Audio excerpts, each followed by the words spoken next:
Bitcoin is close to becoming worthless. Let's go.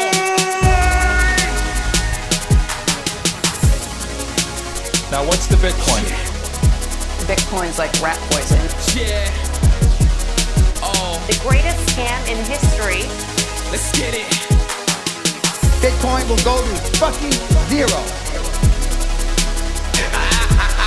Yeah.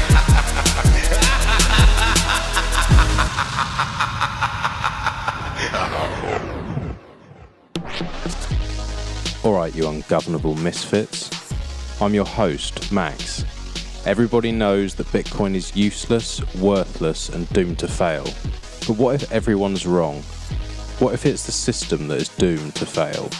Join me as I speak to some of the brightest people in the space and slither to the deepest, darkest depths of the Bitcoin rabbit hole.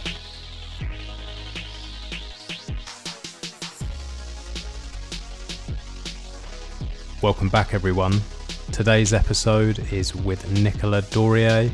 This was recorded for 21ism, and I had Bitcoin Q&A as my co-host. I really enjoyed this, and I thought it would be worth reposting. If you haven't already checked out Code Block 3 and 4, and all the other amazing featured artists we've had for 21ism, go and check it out now. It's 21ism.com. I'd also like to say thanks again to Badders for doing my show music and also the show music for 21ism. I fucking love it, and that's why it's staying in here. So you have 2 show intros on this one. Enjoy.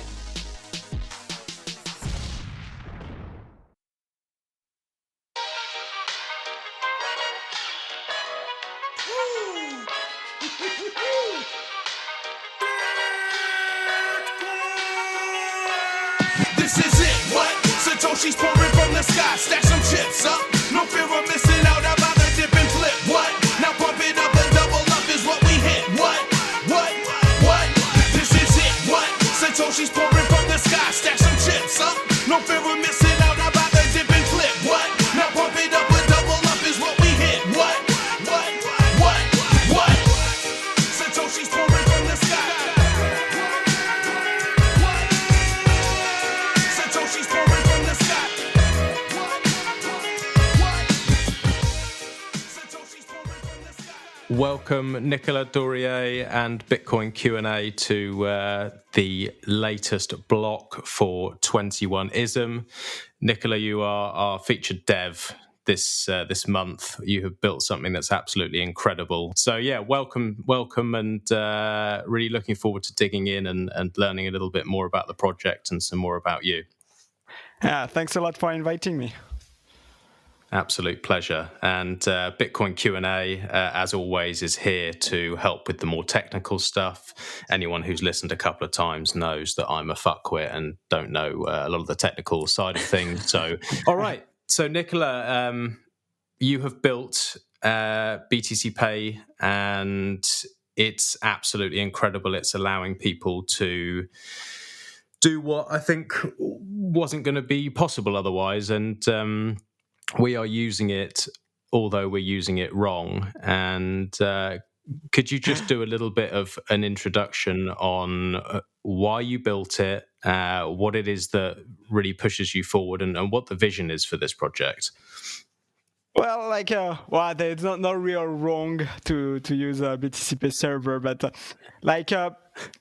basically the initial vision was that even if we have a base layer that is relatively well decentralized, we cannot properly take advantage of this decentralization if everybody is depending on third-party providers or infrastructure providers to do anything they want. So if I take an example, for example, with Ethereum, even if Ethereum was decentralized, if everybody end up using, say, Infura, then you didn't achieve anything. So it has been kind of this early realization when the shit hit the fans that I really wanted to do something for Bitcoin, and that's how BTCPay started. And from this, basically, just gathering the community together and getting feedback, dev, feedback, dev, feedback, dev, and here we have today. So obviously this is where you're at now, and you've built this, but there was obviously a reason that you wanted to defend Bitcoin and you wanted to create this. How long were you involved before you started building? So I don't when the war was. It was in 2017 or 2018. I don't even remember. The B2X war. Mm-hmm. It was maybe 2 years ago. I don't know. But like, yeah, 2017 it was. It was 2017. So it was in 2017, and before this, basically, I was mainly active working on NBitcoin, which is from a library in .NET to use Bitcoin, basically, that I built initially to learn about Bitcoin. But you learn a bit, and then it grow, and basically that's now a huge library. And so that was my main contribution to Bitcoin before BTCPay server. I did some Bitcoin core stuff, but like very, very little. Okay. And before Bitcoin, you? I assume you were working as a dev at the time when you found it, or how did this all come about? It's No, so I was a Microsoft certified trainer. So basically, I passed lots of professional certification in the Microsoft world, Microsoft development world, so .NET language principally. And I was just going to companies teaching them how to use .NET. It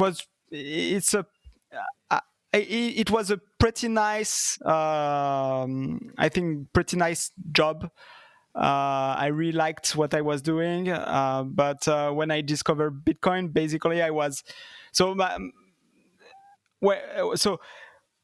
what drew me into Bitcoin is basically just after Mt. Gox, everybody lost their money. And so I was hanging around on Bitcoin Talk, like seeing how those losers were like, how could they be so stupid to lose this money to such a scam? So I go on the forum and say, look at those losers, and I see what they're saying, and basically they were still believers of Bitcoin. Like even they lost all their money on this exchange, and they were still believer of Bitcoin. And I thought it's not. I mean, I start thinking, like, if they are not pissed off about what happened, normally when you get scammed, you get very angry towards someone or towards the head of the scam or something like this. But here it was not the case. Like, people lost their money in the exchange, but they were still fan of Bitcoin and they were still buying Bitcoin.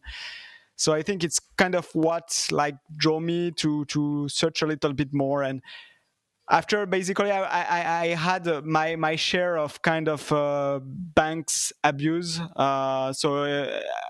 Long time ago I built a company and didn't work. After 1 year we closed the company, and basically I was in a kind of blacklist. So from this time for like 3 years I could not very easily open bank account in France. I tried like 7 different banks. And I needed to go to the Central Bank of France to force them to have me as a customer. And then they were basically giving me no service or whatsoever. So this is a combination of both things, seeing people losing their money but still believing into Bitcoin, and the fact that I've been abused by bank in the past that kind of drive me to learn more technically about Bitcoin and how it works.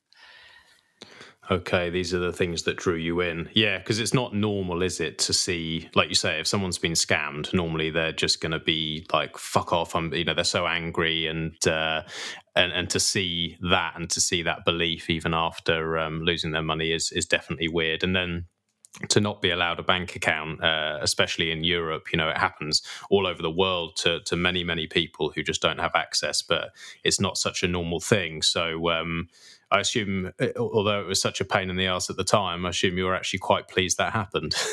Yes.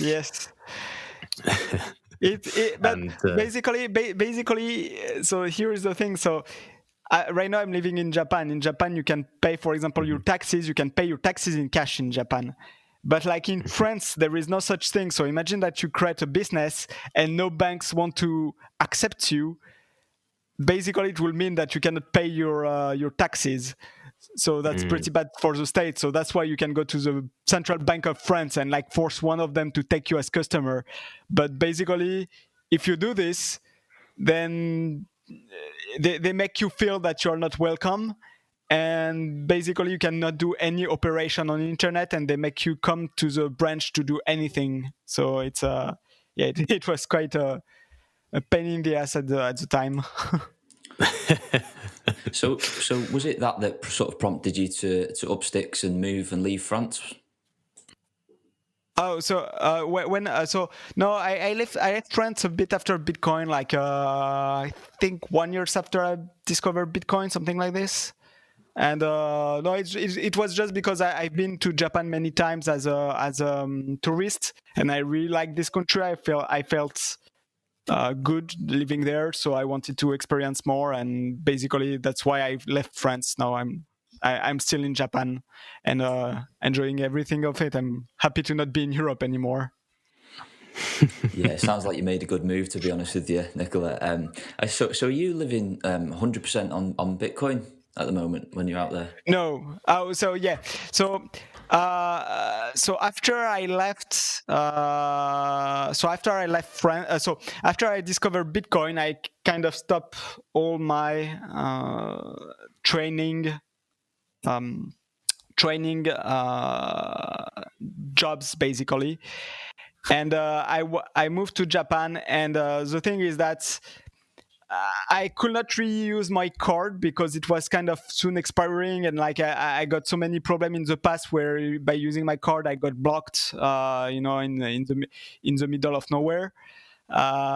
So basically, when I arrived in Japan, I was using a local Bitcoin to pay for my day-to-day life. So basically, I was kind of a market maker on local Bitcoin, and people will find me and want to trade with me. And I got enough people coming to me to survive in this country for like 1 year and a half. So I at this time I was basically living on my Bitcoins, and it kind of gave me lots of confidence about Bitcoin. Yeah, that's quite a rare thing. I have heard that Japan, the usage of Bitcoin is very different to what we experience here in the UK. But there's quite a big Bitcoin community out there. Yeah. So before, so when I arrived, basically there was not a lot of regulation or anything. So like I will say the environment was more free than before, and I think it recently. I think it's after the ICO period where the regulation have been kind of defavorable for traders. So in Japan, typically the Bitcoin act as a source of income, basically. So it means that it's taxed on the income, and which means in the higher tax rate, it can reach 55%. So Oof. yeah, it's it has been crushing for exchanging here, and right now I will say definitely Japan is not the right place for selling your Bitcoin anymore, but it was at the time. Yeah, well, these things change, and everyone has to sort of adapt with all these crazy, stupid regulations and all the stuff that's just constantly changing all the time. But what are your views on the future with this stuff? Obviously they're going to try and regulate it. Obviously they're going to try and make things as difficult as possible for people. But with all the tools that we have, and BTCPay being one of them, are you confident about the future? Do you feel that we can have a circular economy and we can get round all the bullshit, and that in the end we win?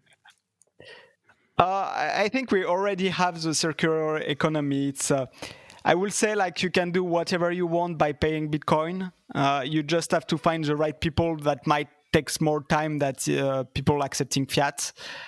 But frankly speaking, right now, if I wanted to make a business, I'm quite 100% sure that I will always find somebody like in the Bitcoin war willing to accept Bitcoin. And I think the circular economy is already ready today. It's just a matter of being able to find the people, and I think it's possible right now. So I'm very confident. I'm very confident on this. I think. I don't think they will be able to regulate a lot because I think there will be a lot of regulation arbitrage. Like you can imagine that lots of long time Bitcoin holder won't think twice before moving to a country that is more like favorable to taxes, more friendly to taxes. So I'm kind of confident, but like it always means that it's good if you have the option to move. Basically, that's what I think. If you don't have option to move, it's more difficult. Yeah, absolutely. But what's amazing about it is that, like you're saying, you can start a business now. You can accept your payments now. You can do it in a professional and quality way, and you can do all of this over the internet using Bitcoin. And it doesn't really matter where you are. You can do it, and that's incredible. That's like just something that blows my mind every day, is that we have these tools available, and although I'm still getting to grips with a lot of them, it gives me so much hope for the future. And that's one of the reasons that we have you on today, and that we're celebrating. Every month we celebrate our favorite dev who's building something that we love, and what you've built is incredible. It allows so many people to do what they couldn't otherwise do. You're giving freedom to people that wouldn't otherwise have it. And I imagine your former self, when you were going to the bank and pleading for them to help you, and you're at their mercy. If you had these options available, maybe you wouldn't have to. And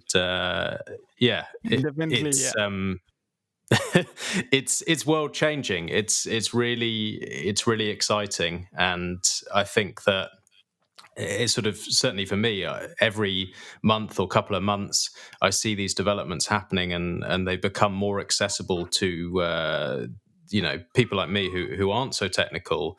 And I sort of look out and just think, where are we going to be in a couple of years? Like, how good is this going to be for people who haven't maybe even had a bank account before? Well, maybe they've not even, they can actually skip that step, and they can set up a business, and they can use BTCPay and run their own node, and have their own hardware wallet, and fuck everything else and all the bullshit in between.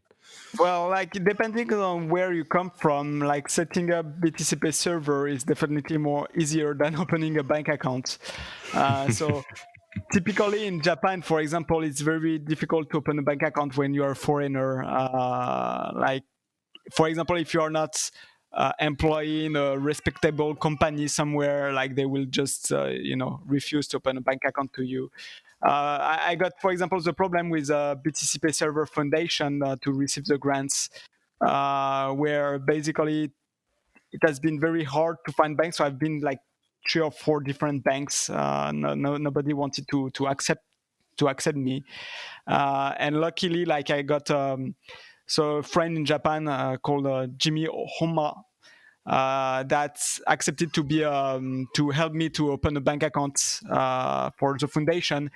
And the process, basically, he have been like, I think he did like 5 trip to the bank branch to explain them what we were doing. Like, I needed to make a business plan in Japanese, this kind of thing. So luckily, I had like Jimmy Homa that was helping me on this, but without him, I will never have been able to open a bank account. And definitely setting up a BTCPay server is like 100 times more easy and like less time consuming than this.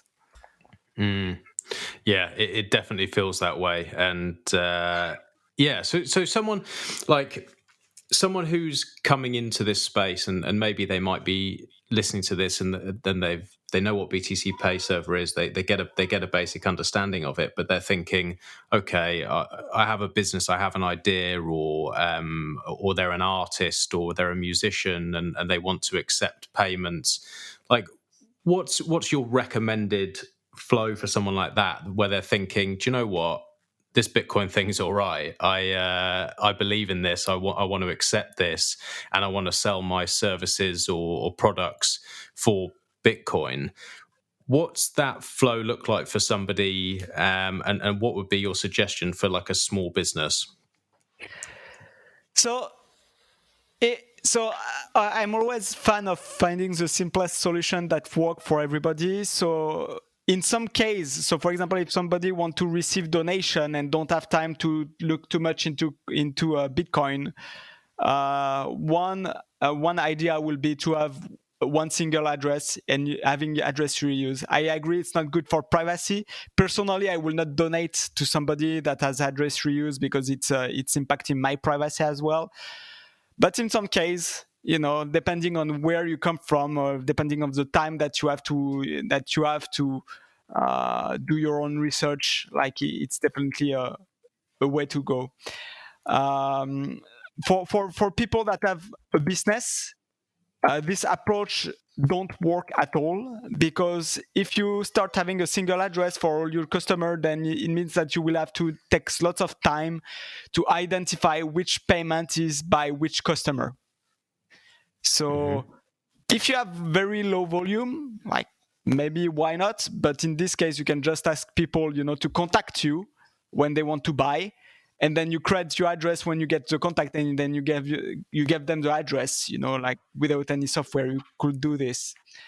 But it's kind of tedious, like if you have I would say more than a few sell every month, it's become very quickly tedious. So that's when like Bitcoin BTCPay server is shining. Is so somebody that is interested to this, we have lots of video on our YouTube channel that explains step by step of to set it up. But basically, you don't have to be technical. You can only click. It's only a click wizard, and you can very easily host it on some virtual private server somewhere, and get it running very fast. And then so for example, if you are a merchant that is selling things that have a web store, you can very easily integrate it into the whatever web store you are using, or more popular is WooCommerce, for example. And you really don't have to be technical for doing this. Like, we have lots of video on our YouTube channel, so the best way I guess it would be to check that out, or just like coming on the chat. We have BTCPay server chat, coming there and asking question. Like, the community will help you. Just on the virtual private server implementation that you touched on there, what if any would you say are some of the trade-offs with doing that? Are there any sort of privacy implications of having it hosted somewhere that's not in your sort of immediate control? So you have some. So it depends what business you are in. If I take an example, imagine that you are in the sex industry business. It's possible that even if you are doing nothing illegal, for example, your host provider or your VPS one day will call you and say, "Oh, please, can you stop doing this, because like we have Visa or MasterCard that called us and they don't like this." So there is a kind of businesses where VPS does not work. So for them, a VPS doesn't work, and they can still have their own server in their own business and run it from their own server. But the kind of business that has this kind of problem is quite small. I'm a big fan of trying the easiest thing that works first. There is also some danger where if you're hosting that somewhere else, and this somewhere else like have some breach, security breach, then it means that they have access to your BTCPay server. And if they have access to your BTCPay server, then they can do things like, for example, changing the address of invoices. So the customer, instead of paying you directly, then they pay this, this fraudulent address. So there is this kind of privacy implication and risk. I will say that it's not practically for most business, it's not really a huge risk. But I understand perfectly that why some business don't want to accept this kind of risk and really host it on their own server and on their own on their own infrastructure. So for example, Namecheap, for example, they definitely are hosting their server on their own, and for lots of different reasons. So not only privacy, but also they want the ability to be able to monitor it, like to see if like there is nothing wrong on the server. Like they have kind of a whole team behind it, making sure that things are working. So it really depends what kind of business you are. Yeah, I think you're absolutely right there about sort of it's quite a niche case where people might have issues using a virtual private server. I've recently gone through the Raspberry Blitz implementation. Not sure if you're familiar with it, using their IP2Tor service. That works out to a total cost of about 8,000 sats for a whole year. And what that does is sort of obviously with the initial implementation, you've only got a local, locally exposed instance of BTCPay. Sorry, go on. So there is another risk actually I didn't mention with a virtual private server, and I think that project like Raspberry Blitz.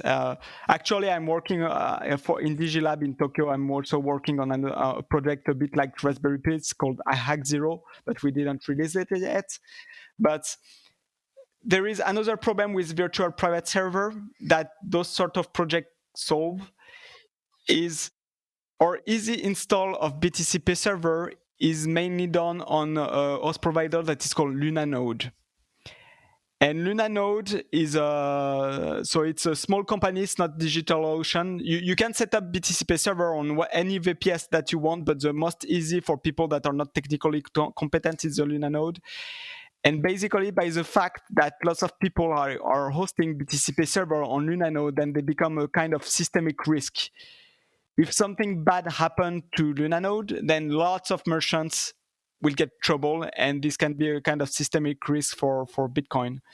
That's a risk that I forgot to mention. And I'm very fan of all those projects that are in the industry. So there is Raspberry Blitz, there is Nodolite, there is MyNode, I think. So the one we're working on, Hack0, it's by making sure that merchants are hosting that on their own servers. It's maybe a bit more technically difficult. You might encounter some more problems, but like I would say nothing that cannot be solved just by jumping on the chat and asking to developers some help. Yeah, so you could you tell us a little bit more about the Hack0 project? I've seen a couple of little bits and bobs about it on Twitter, but you said, obviously I know you said it's not quite released yet. Are you able to share any more details on it? Yeah, well, so we will soon announce. I think in January we announce it. Like we will sell a first batch, but not a lot. Like maybe 20 or 30, something like this. But the basic idea is like for example, Raspberry Blitz or Nodolite or MyNode. The thing is that they have their own infrastructure. So when you set up BTCPay server, normally you need lots of different software. You need a BTCPay server, you need NB Explorer, you need a Bitcoin full node, everything like this. And like tying all those different pieces together is done differently by all those different projects. So Raspberry Blitz is doing it differently. What we are doing with Lunanode is doing it differently. What Nodolite is doing is different. And it's a bit of problem because when for BTCPay server, when we are, for example, releasing a new versions, then people that are using those software like Raspberries need to wait that Raspberries are also updating. They might be able to update by themselves, but it's kind of more risky and more difficult approach. If you already used our Lunanode deployment in BTCPay server, like updating is like one command line. You type BTCPay update, or like directly in BTCPay server, you have a button to push update, and it will update all your stacks. So it's based on Docker Compose. I won't go too much into the details, but updates in BTCPay server that we are installing on Lunanode are very easy. We call that the BTCPay server Docker setup. And the hack 0 is basically the same Docker setup, but on a Rock Pro 64. So this is nice because it means that the documentation that we have to host on your own VPS, to host BTCPay server on your own VPS, on Lunanode or on your Rock 64 or Raspberry Pi, it's exactly the same documentation. It works the same everywhere, and so there is way less knowledge, specific knowledge to know about the box. So basically, if you have the hack 0 and you want the documentation, you can just look the BTCPay server documentation for normal VPS. It's exactly the same. So that's what is different. Okay, interesting. So basically, it's just removing another one of those threat models and making it easier for the end consumer to get up and running with BTCPay. So that sounds great. Yes, but basically, our Docker setup, like. If you have a Raspberry Pi or if you have a Rock Pro 64, like by yourself, you can very much set up the BTCPay Docker deployments just by following the doc, but there is some command line. With the hack 0, basically everything is bundled inside it out of the box. So basically you just have to take the box, plug it into your local network, and you're good to go.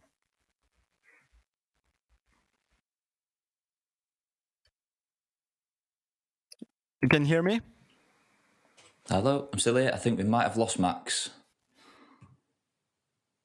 We've I can hear you. I think he may have disappeared. I'm just going to drop him a message.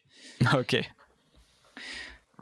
Just while Max is sorting out his technical issues, one thing that I wanted to touch on, and I'm sure you've covered this loads of times in different various podcasts.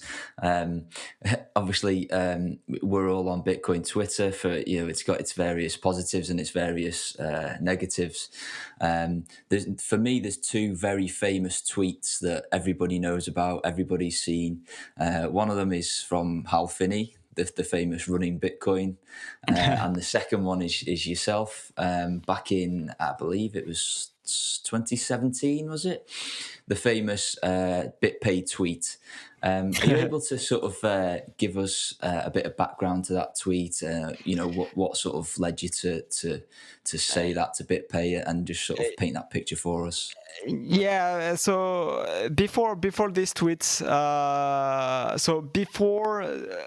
So it was during this B2X war where a bunch of big company behind that have their business on Bitcoin came together and tried to change the protocol when most of the user did not agree with, and it was very controversial. And basically, before this time, I was a fan of what BitPay was doing. Like I advised lots of people to use BitPay, and I also helped lots of people to integrate BitPay inside their own environment. So when I saw that they tried to change Bitcoin in a way that will be bad for the future, and that and at this time, on top of this, not only they wanted to change Bitcoin in a way that I consider bad for the future, but on top of this, they were sending the wrong message to their merchant. Instead of saying that there is some contentious problem in the community, they were telling to their merchant that there will be a upgrade of the Bitcoin network and nothing else, basically. And on my side, it has been quite. I felt really betrayed. So I was quite angry about it, and on top of this, I before this I was convincing lots of people to use BitPay, and basically they were using the power I gave to them in a way against me. So that's how I felt at this time. So what I wanted to do at this time was, okay, every people that I convinced to use BitPay, they need something else to move to. I need to get them out of this business. And so that's why I started BTCPay server. So BTCPay server, like the first API, so the API that I did at the time was exactly the same API as BitPay, so that people that was on BitPay but did not agree with their politics, they could very easily switch to BTCPay server without recoding anything. So basically, you just change one URL somewhere in your environment, and you could just use BTCPay instead of BitPay. And it kind of helped me to gather lots of initial users. So right now we are making a new API that is called Greenfield API. But the idea at this time was really to get all people that were dissatisfied with the action of BitPay to make them switch to BTCPay, and basically, making BitPay obsolete. I think you've certainly made some good tracks in towards doing that. So at the time of this tweet, BTCPay, there was no BTCPay, I take it, and it was kind of born thereafter. Yep. Like it was just after this. I think if the war did not happen, I will not have done this. Boys, he's back. Can you hear me again? Yep, you're back. I have no idea what happened there, but that was brilliant. I was listening along, and Bitcoin Q&A. I don't think I need to be here. That was much better, better line of questioning. But that was interesting stuff. It's good to hear about the history of how all this stuff started, and I love those sort of stories when someone stood up and had the bollocks just to say "fuck off." This is not about you. This is about change. And thanks for that, Nicola. Thanks for standing up. Thanks for having some bollocks. There's not many people on this planet who seem to have them, so I'm very pleased you do. And thanks as well to the first users, because what's very important for a project, more than starting it, is having a flow of people that care about it. And so the early users and the early devs as well. So I think the earliest dev was like Rockstar Dev. Like, has been very and Concord as well was one of the first user. There was also Halong Mining, and those early users have been very. There was also Pavelnex as well. Sorry, I forgot him, but there was Pavelnex. Those early users were very, important for the success of this project, because as a lone developer, you cannot go that far if what you're doing, people are ignoring it. So it has been very important, yeah.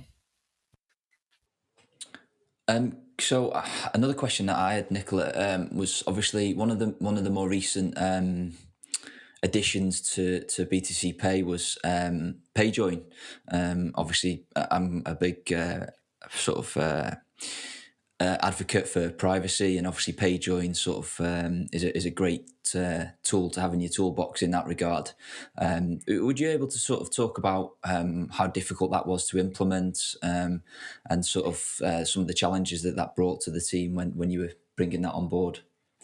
Yeah, so PayJoin was started. So actually, the first person that started working on PayJoin was Cooks.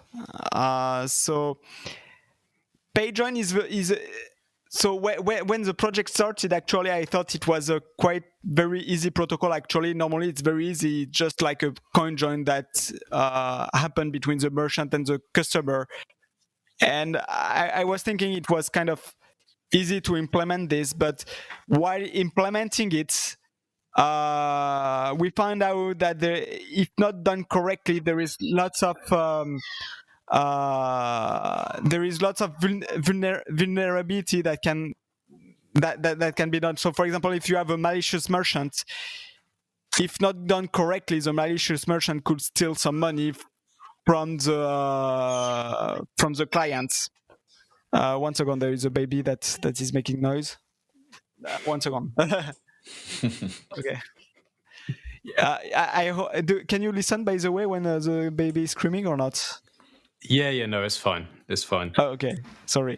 So where I was, I was thinking it was quite easy, but while developing it, I noticed there was lots of problems, and on top of this, like it's very important. So it's a protocol, and it's the most important things with the protocol is that it's well documented. Because like you expect other implementation that people using BTCPay will implement into their code, and if there is not a proper clear specification and proper guidance to implement it to make it easy for people to implement, then they won't implement it. And so that's when I opened I created a Bitcoin improvement proposal.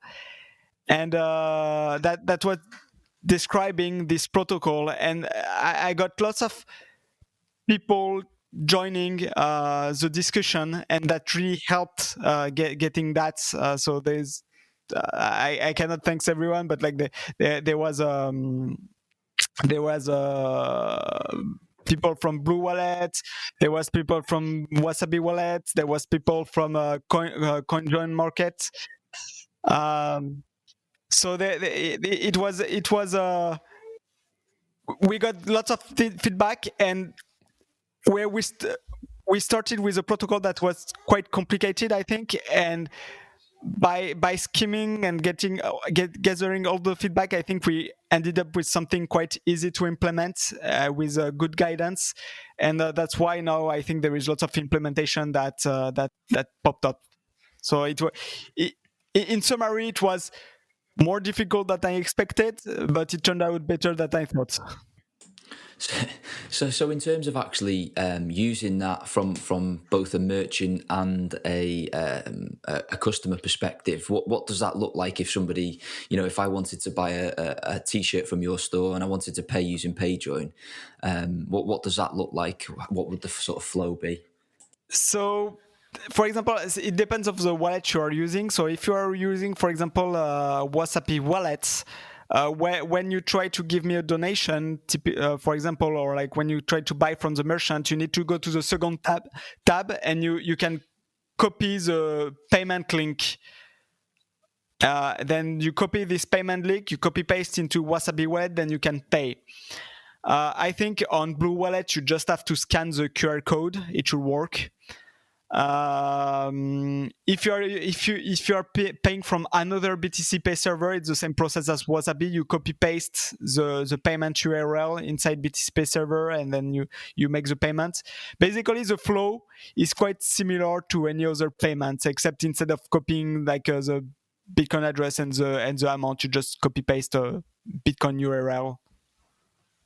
So I'm presuming as well from a merchant perspective, obviously they're going to need some funds, some sats in their wallet, and they're going to need to be obviously in a hot wallet to be able to contribute them. Okay. Yeah, so that's one of the downside of this protocol, though, as you said, is that the merchant need to accept the money inside the hot wallet. Yes. So typically, on my side, typically I'm using PayJoin on my donation wallet, because anyway there is not too much money on it. If it get hacked, like I will not, I will be able to sleep at night.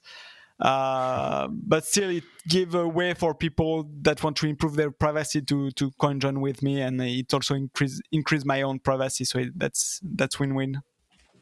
Yeah, sorry. Go on, Bitcoin Q&A. Is there any functionality already in BTCPay, or perhaps if not on the roadmap, to set sort of a threshold to say, if you received a lot of donations and you would only have a risk tolerance of saying, right, okay, once it gets to say 10 million sats, siphon those off into a cold storage wallet somewhere? So we don't have that specifically, but there is one project that is mainly maintained by Cooks that is called the BTC transmuter. We don't talk a lot about it because it's kind of it's still an experimental phase, even if it's maybe now 2 years that it's in experimental phase, but it's still being developed and people are using it and we get their feedback.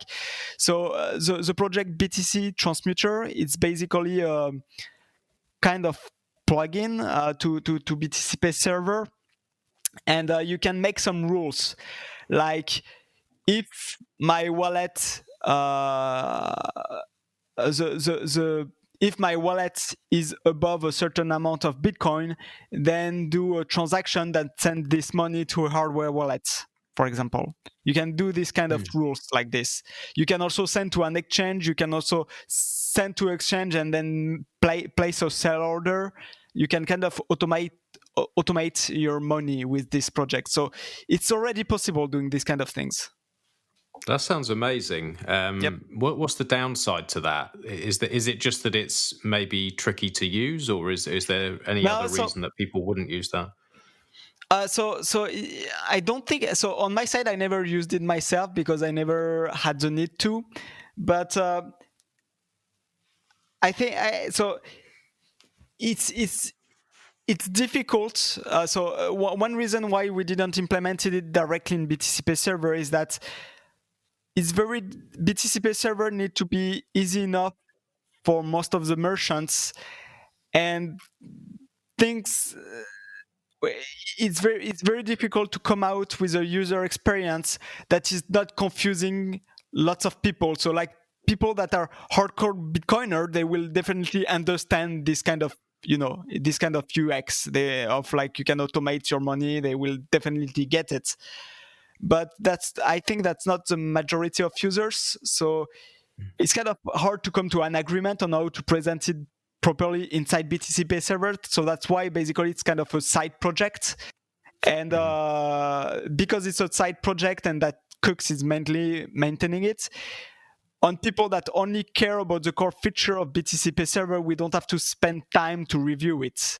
We don't have to spend time arguing with it. Like Cooks can experiment feature that you want to add on his own. And people that are interested into this kind of feature, then the best is to come on the chat, and we have a channel for the BTC transmuter, and they try it and they give us feedback, and we improve it like this. But at least it doesn't burden most users that don't really need it. Yeah, it sounds like from what you're saying, it's probably quite niche, but it's incredible that it's available to have that control and be able to do that. Because from the way I'm looking at it, it would mean that there's no real reason that anyone wouldn't do a pay join.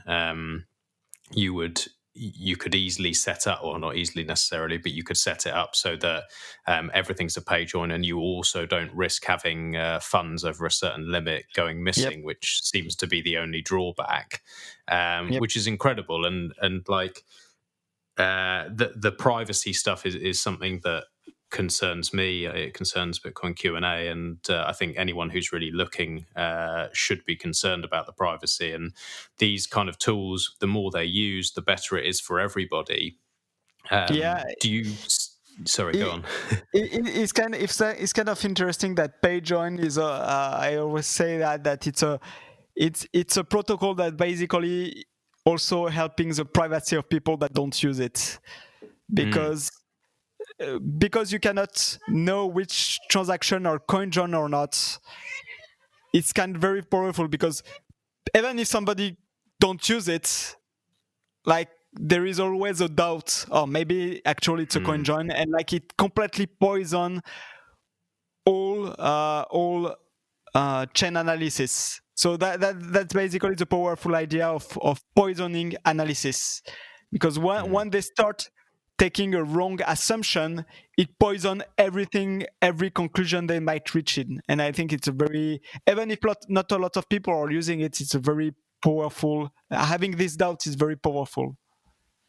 Yeah, it gives everyone plausible deniability, and like you say, it everything that these chain surveillance companies are doing is guesswork to some extent. Like they're working on like a probability of things, and the more we can pollute that, the more we can make their guesses less reasonable. Then it makes it better for everybody. And yeah, it'd be interesting to hear your thoughts on the privacy stuff, because you touched on it earlier that you got into Bitcoin. One of the reasons was because of what the banks were doing and making your life harder. But I can tell just from speaking to you today, and it seems to me that you want to see a change. You want to see a more free and open society. And like, is there something before Bitcoin that has made you this way, that's made you so, well, basically to dedicate your life to Bitcoin and pushing the development forward? Were you always questioning the way that things were? Were you always looking for something different, or was it Bitcoin that changed you? That's definitely Bitcoin that changed me. So I before Bitcoin, I had very little understanding on what money is. One of the source of understanding I had actually was very helpful. I read some books of Robert Kiyosaki. Actually, so it was Rich Dad Poor Dad, very good book. And actually, it's kind of one of the first that kind of educated me on the nature of fiat currencies. And it kind of changed my outlook, but like I was reading it like, what can you do except not being an employee, and understanding that investment is better than selling your time. But like when I discovered Bitcoin, so after I validated the fact that Bitcoin was working as intended, I always wonder about, I start wondering about why Satoshi did it. And it's basically what drove me to read lots of book about Austrian economics, libertarianism, and like authors that I had no idea about before. So, for example, in France, there is Frédéric Bastiat. Like I had no idea who it was before. Murray Rothbard, I had no idea. And reading all of those people, like kind of change your perspective on lots of things. And it's definitely thanks to Bitcoin that I discovered all of this.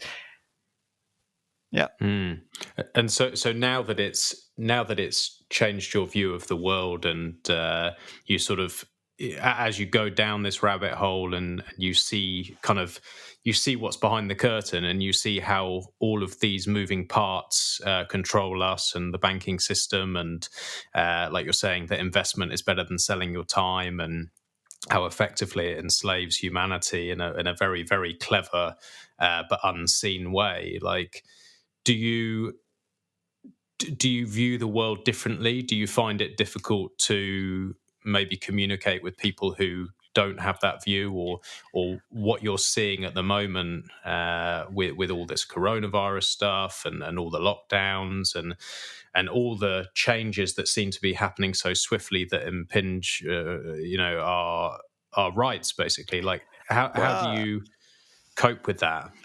On my side, I find it very frustrating sometimes, because like what I see is that lots of people see the misery coming, they are angry, but they don't know why. And like you could suggest them that this system is kind of corrupt because of how money is produced.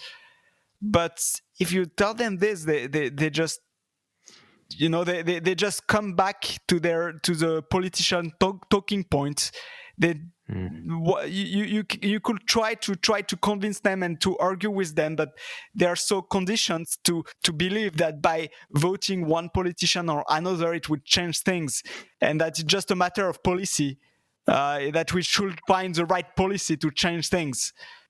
They are so certain of it that it's kind of, I will not say depressing, like a bit frustrating. Frustrating is the word I would say. And but what can you do? Like I'm not. I think I'm not good enough writer to convince them. To have a different view on what are the real problems of society. But it's frustrating to see that sometimes they try to defend the very so for example, an easy example is, for example, free money. Like you ask them, everybody is for free money. Everybody want to free money. Do you want $1,000 for free? Yes, everybody is for it. But then you ask them, okay, do you dislike that prices are rising and the gap between rich and poor like increase? And they say, yes, I hate this. And then you try to explain then that's for the same thing that they are enjoying, like the same thing that they're celebrating is the whole reason why they are enslaved. They just don't see it, and I don't know if they will ever see it. And I'm a bit worried that in the future, not only they don't see it, but people that saw it and that use Bitcoin to save themselves will be kind of demonized, and they will have some kind of witch hunt against us. Yeah, it definitely feels that way. It feels as though it's very, very easy to control the narrative, and that Bitcoiners could very quickly become the bad guy. This whole tax the rich, this whole movement against the billionaires and all this kind of stuff. We pollute the planet. We pollute the planet, for example. They can say this. Yeah. So they easy. Can easily say it. So easy. And people will go against us, and it is frustrating because at the end of the day, you're talking about someone saying, oh, well, if I just vote for this politician, I go red versus blue, it's going to make all the changes. And we all know that's stupid, that we all know that they're all on the same team. And the fact is that I feel anyway that Bitcoiners are the only people who are really presenting an alternative. We're saying, okay, we don't like the current system, we're creating an alternative. It's what you've done. You've said, I don't like the way the system's built. I'm going to fucking make something better. And if someone want to use it, then they can use it. And no one else is doing that. But we are going to become demonized. We are going to be the bad people. We are going to destroy the planet and the world, and the economies will fall because of us. But do you have any thoughts on what happens then? Like, are you concerned about that, or are you thinking maybe we'll have this citadel world and that Bitcoiners will just separate themselves and go, we'll just do our own thing. You do what you want. Yeah, that's a good question, because it's kind of I cannot find any example in the history of what happened to those to those kind of people. So on my side, I think that the fact that it's so difficult to seize Bitcoin, I think it's so difficult that the best way I think they will. So I'm kind of inspired by the book Sovereign Individual by saying this, but I think that this war between countries to get the money of the Bitcoiners will end up kicking on. So you will have some rich countries like US, Europe, maybe Japan, who will take a stance of trying to demonize Bitcoiners and try to seize their money. But like Bitcoiners, because it's Bitcoin, they just have to take the plane to another place that is more welcoming them and pay their taxes there. And there is nothing they can do to stop this. So I think it's a phase. I think it will be a temporary phase. If it happens, I think we will have to move somewhere. But I'm kind of, on the long term, I'm optimistic because of the fact that they cannot seize the money. So maybe they would try to make a KYC coin and non-KYC coins, but I don't see that happening because this will require international agreements, and like the countries never it's very hard to get agreements on such a big scales. Like even Europe, they cannot agree between each other nations. So can you imagine Russia agreeing on something with Europe and agreeing something with China? Like it won't happen. There will always be one. It's kind of prisoner dilemma. Like yeah. If all agree together, then they all win. But if one defect, then you win more than everybody else. And I think they cannot solve bastards. this. Yes, and they are all greedy bastards. Yes. So, I think for the game theory doesn't work on their way, and I think on the long term, Bitcoiners will win. I'm quite confident about this.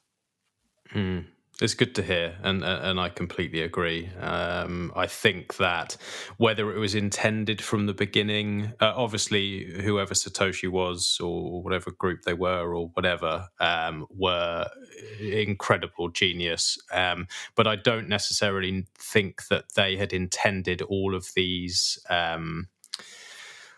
extra little wins. Obviously, the game theory is there, but whatever way you look at it, because of the greed and because of the disorganization between these countries and because they are all run at the end of the day by sociopaths and psychopaths, it works so beautifully in our favor.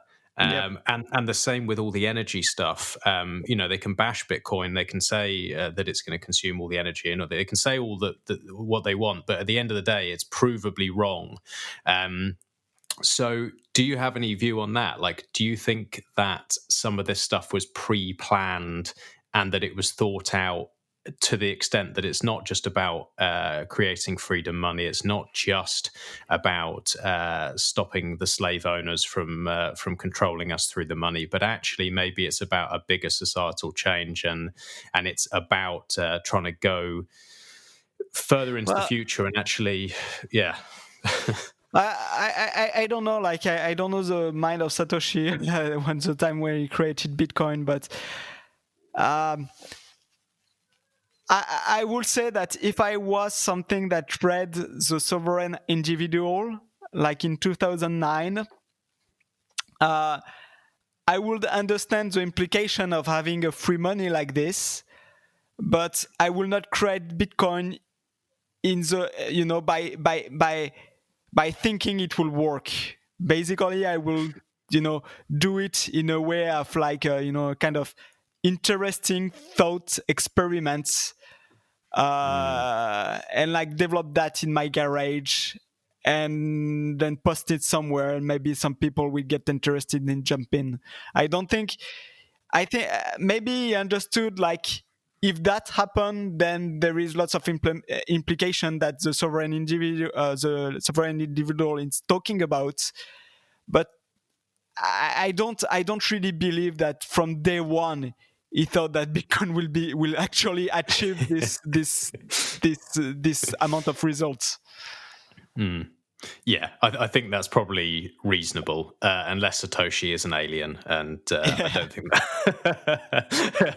And that would be the only way I think they could look that far into the future. But it's fascinating for me. I spend a lot of my days thinking into the future and thinking about how this will change everything. But without what you have built and without the help of everyone who is dedicating their lives to push this movement forward, it wouldn't have happened. And Satoshi has done what they've done, and now it's on to everybody else to man up, to accept that we're going to have a contrarian view, ignore the mainstream media, create these circular economies, and use the tools like you're building to make that possible. So, that's really why 21ism was so excited to have you on, because what you've built is allowing that. What you've built is making this dream possible, and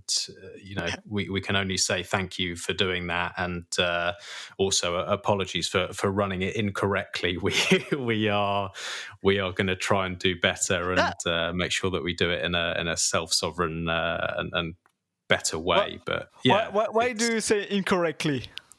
Because you pulled me up on it before the interview. But yeah, it's because you're accepting on open node. That is naughty from us. All of us, we need a slap and to sort ourselves out. I'm convinced that the open node guy paid Pavel Next to delete our documentation repository like 1 year ago. Like Pavel Next deleted the repository by mistake, and like just months before he was drinking with the open node guy. So I didn't know this. Can you give me a quick summary? Like what so he's deleted documentation and that has caused issues? So Pavel Next, it was there was a kind of conference, I think it was in Berlin, like in 2 years, I don't know, 1 year ago or 2 years ago, I don't remember. Like he enjoyed lots of time with the open node guy. He exchanged t-shirt with them, BTCPay t-shirt against open node t-shirt. And like 2 weeks later, by mistake, Pavel Next deleted the BTCPay documentation repository. I needed to write to GitHub to get it back. Right. So that's why I don't like those guys. Suspicious. Okay, if that's true, if that's what's happened, fuck you both, and we're not going to be using that anymore. That is very, very dirty. I didn't know that. Let me know. I will help you fixing this problem. Thank you very much. Bitcoin Q&A. I know you had a couple of questions about people doing things properly and newcomers coming in, and after hearing that, definitely we need to make sure that people do this the right way. So I'll pass it over to you. Yeah, definitely. So obviously something that it has got a hell of a lot better, definitely within the last 12 months, is the abundance of education in the space. And, there's never been an easier time for people to get started in Bitcoin. I'm always curious when I speak to people who've been around as long as yourself as to what the tools that they use. If you were to meet somebody in a bar who they might be a 30-something that's relatively tech savvy. What's your go-to resources or methodology to sort of help them understand why Bitcoin's important? And what route would you take? So that's a good question. So first, for motivating them, like about what Bitcoin is about, I think like Andreas Antonopoulos did a fantastic job. So I will have to dig in the history of videos he did and like send those people looking those videos. So it's very important that they understand, that they be motivated by Bitcoin, that they understand the potential. And I think that Andreas Antonopoulos did a great job. Depending on the people, for example, if it's a CEO, I will definitely give the video of Michael Saylor doing also awesome job at explaining from his point of view. And once they understand it, once they are motivated, then I will guide them to more technical videos. And so if he is interested, for example, by BTCPay server and installing it, I would just forward him the the YouTube channel that we have, and like how to install BTCPay server in 5 clicks, and so they can start playing with it. Interesting, yeah. I think I don't think there's a single Bitcoiner out there that doesn't have Antonopoulos as part of their backstory or onboarding story. Seems to come up quite a lot, and I've certainly watched loads of his videos, and it's just a bit of a shame that he seems to have gone down the shitcoin path at the moment, which is a shame. But lots of people are saying don't hesitate to send to Andreas Antonopoulos because now he's into shitcoin, but like we agree all that he did great video, and I don't see how to send noobs other than his video, and the way he explained it's fantastic. So Evan is into shitcoin, and it's too bad, but well, for motivating to Bitcoin, I think it's still great. Oh, for sure, yeah. I think the way that he puts stuff across is fantastic, especially for people that are new to the space. He's got a real knack for breaking things down quite well. For the more somebody who's more technically capable, if they wanted to contribute to BTCPay, where would you advise that they go and have a look? Oh, so we have actually we have videos to set up a development environment. We also have a very good documentation how to get your development environment done. So one interesting thing with BTCPay is that setting up your development environment is quite easy. You don't have lots of tools to install. You can do it on whichever operating system you are familiar with. So I will definitely either send them on a video on how to get the development setup done, or just directly to the documentation. Like you just have to follow it. I think for somebody that knows .NET, it takes maybe 10 minutes. For somebody that never used .NET, it may take maybe 1 hour. But it's really easy compared to most projects. So just a quick overview of how we are doing, because I think there is no project that are doing like us. So when you develop things on Bitcoin, the main difficult things when you create a development setup is to have all the different components connected together. So Bitcoin Core, Lightning Node, and Explorer and BTCPay server. So like you have like 5 or 6 different pieces of software that need to be correctly configured together. And the way we solve this problem with BTCPay server is that we have a Docker Compose environment that developer can just run. So they just run the Docker Compose environment. Then when they run it, then they can instantly like run all the tests, or like run BTCPay server on a rec test. So rec test is like you can mine your own block or things like this. So it makes it very easy for developer to jump in. I think it's very interesting for developers. That's great.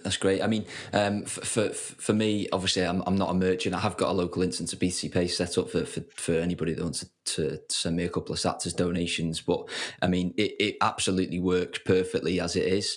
But I'm interested to know what's next on the roadmap for the BTCPay team. So this year, basically, we have been quite busy to try to. Basically, we don't want BTCPay server to be a kind of walled garden. We try to...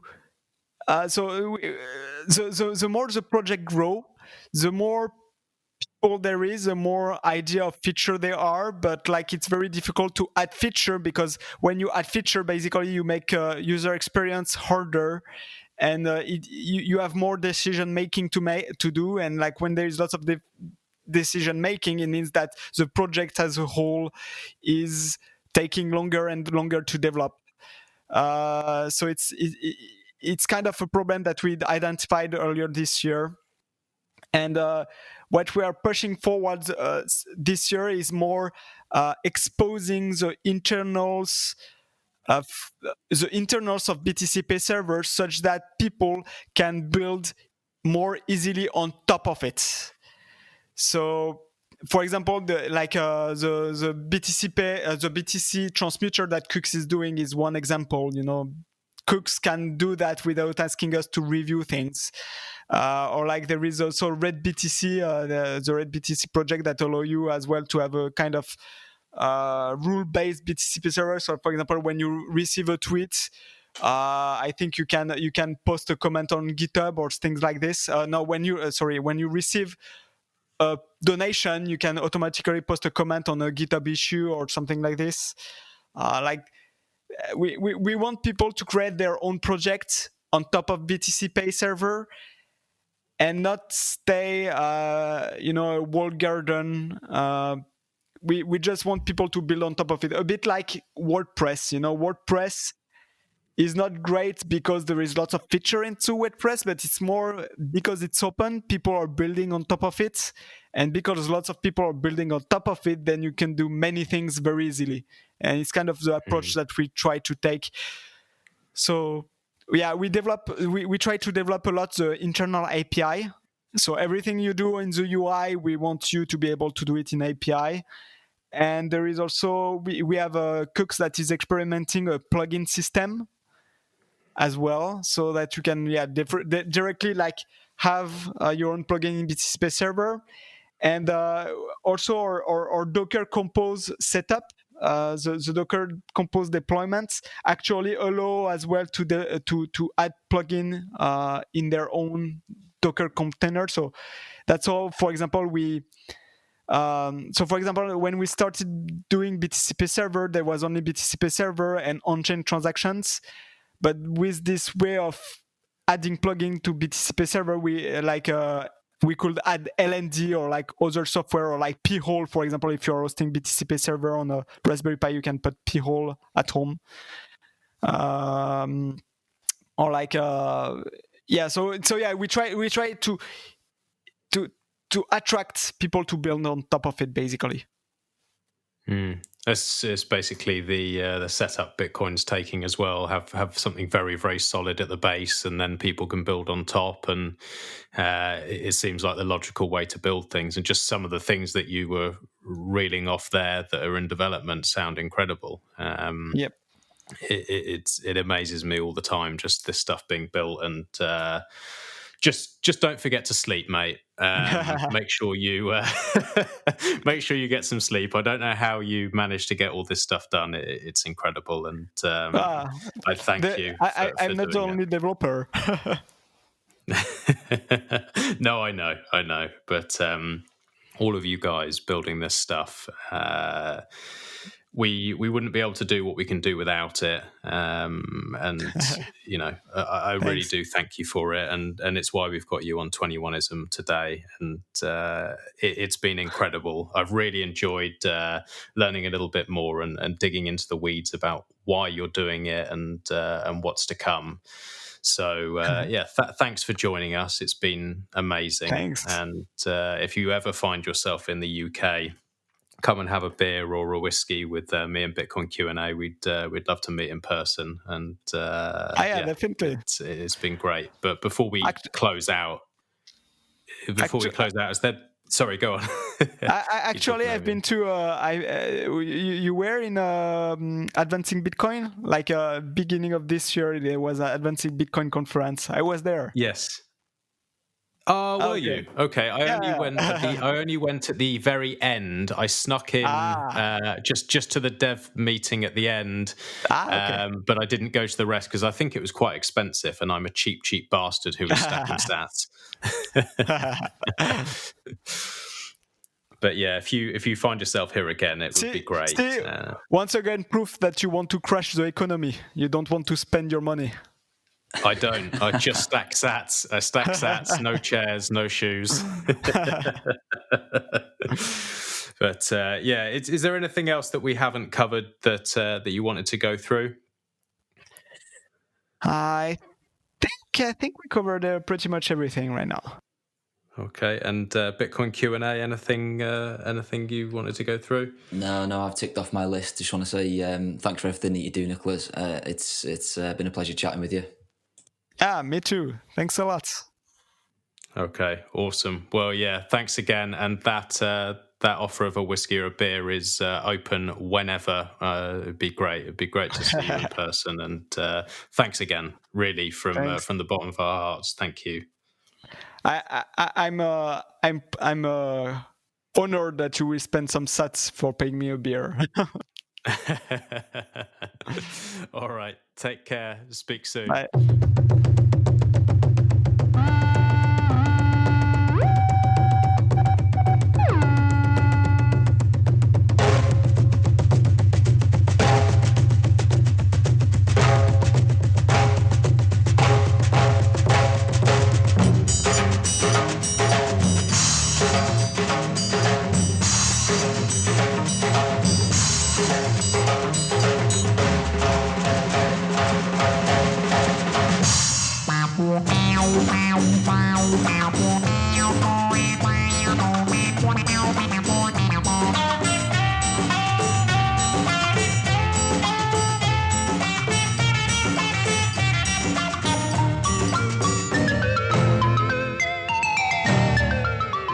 What's today, what will be tomorrow?